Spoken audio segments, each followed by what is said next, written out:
Hi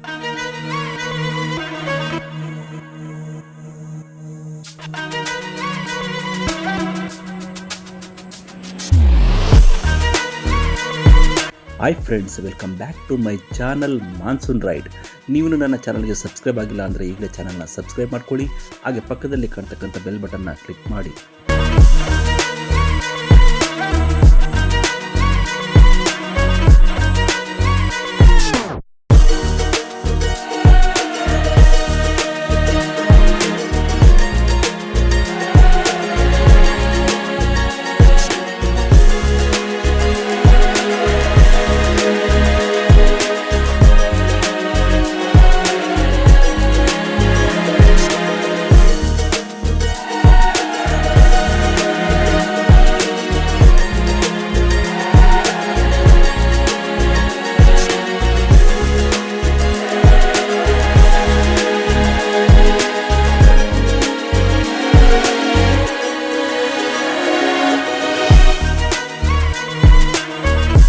ಸ್ನೇಹಿತರೆ, ನಾವು ಈ ದಿನ ಬಳ್ಳಾರಿ ಜಿಲ್ಲೆಯ ಸಂಡೂರು ತಾಲೂಕಿನಲ್ಲಿರ್ತಕ್ಕಂಥ ಸಂಡೂರಿನಿಂದ ಸುಮಾರು 10 ಕಿಲೋಮೀಟರ್ ದೂರದಲ್ಲಿರುವ ಒಂದು ಸುಂದರವಾದ ಐತಿಹಾಸಿಕ ದೇವಾಲಯದಲ್ಲಿ ನಾವಿದ್ದೀವಿ. ಅದರ ಹೆಸರೇ ಶ್ರೀ ಕುಮಾರಸ್ವಾಮಿ ದೇವಾಲಯ.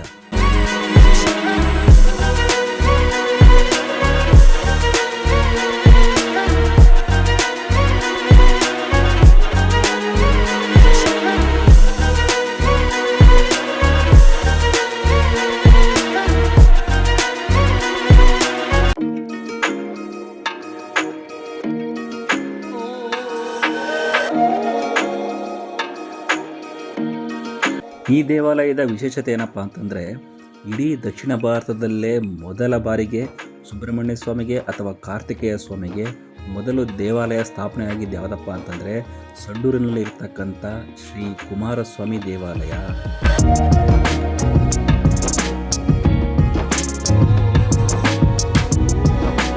ಈ ದೇವಾಲಯ ಸಂಡೂರಿನ ಅರಣ್ಯದ ಗುಡ್ಡಗಾಡು ಪ್ರದೇಶದಲ್ಲಿ ಸ್ಥಾಪಿತವಾಗಿದ್ದು, ಈ ದೇವಾಲಯವನ್ನು 7ರಿಂದ 8ನೇ ಶತಮಾನದವರೆಗೆ ಬಾದಾಮಿಯ ಚಾಲುಕ್ಯರಿಂದ ಹಾಗೂ 8ರಿಂದ 10ನೇ ಶತಮಾನದವರೆಗೆ ರಾಷ್ಟ್ರಕೂಟರಿಂದ ನಿರ್ಮಾಣವಾಗಿದೆ.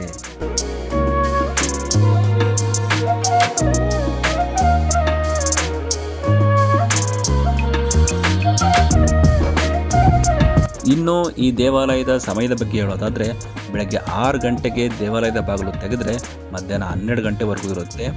ಆಮೇಲೆ ಪ್ರಸಾದ ಕೊಡ್ತಾರೆ. ಸಾಯಂಕಾಲ 4 ಗಂಟೆಗೆ ಬಾಗಿಲು ಓಪನ್ ಆದರೆ ರಾತ್ರಿ 8ರವರೆಗೂ ನಿಮಗೆ ದೇವರ ದರ್ಶನ ಸಿಗುತ್ತೆ.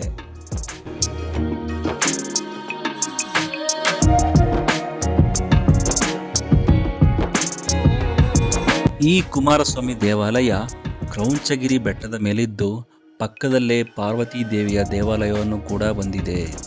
ಮೊದಲಿಗೆ ಈ ದೇವಾಲಯದಲ್ಲಿ ಹೆಣ್ಣು ಮಕ್ಕಳಿಗೆ ಪ್ರವೇಶ ಇರಲಿಲ್ಲ. ನಂತರ 1996ರಲ್ಲಿ ಮುರಾರಿರಾವ್ ಯಶವಂತರಾವ್ ಗೋರ್ಪಡೆ ಅವರು ಈ ನಿಷೇಧವನ್ನು ತೆಗೆದುಹಾಕಿದ್ರು.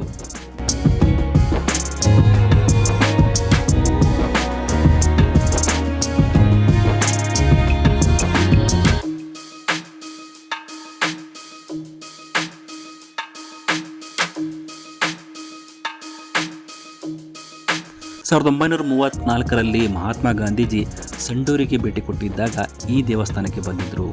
ಇಲ್ಲಿ ಈ ದೇವಸ್ಥಾನದ ಪ್ರವೇಶಕ್ಕೆ ಜಾತಿ ಭೇದ ಇಲ್ಲದೆ ಎಲ್ಲ ಜನರಿಗೂ ಪ್ರವೇಶ ಮಾಡೋದಕ್ಕೆ ಅವಕಾಶ ಕೊಟ್ಟಿರೋದನ್ನು ನೋಡಿ ಮಹಾತ್ಮ ಗಾಂಧೀಜಿ ಬಹಳ ಸಂತೋಷಪಟ್ಟಿದ್ದರು.